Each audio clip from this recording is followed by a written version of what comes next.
getting into what hacker statistics really are is really, they're actually nothing super complicated.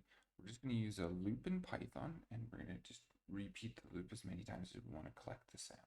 Okay, so we're going to loop, we're going to create a random sample, we're going to collect our statistic, save that usually in another list somewhere, append it to a list, and then we'll be later able to plot and analyze this list. Okay. So this concept is really, we're setting up an experiment in Python. Python is just a really great tool. All coding language is a really good tool to automate this process. So what do hacker statistics tell us? So I think one of the biggest things that I've really found a lot of value in is that you're able to see the subtle differences.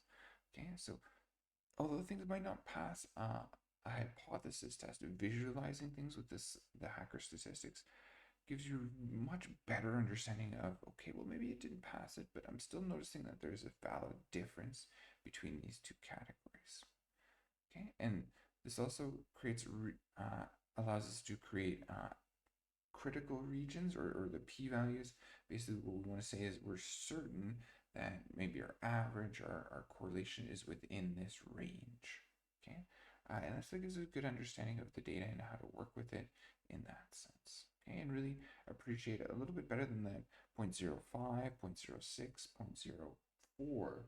What do those really mean in terms of p-values? And then you can construct your own for what you would consider to be valuable.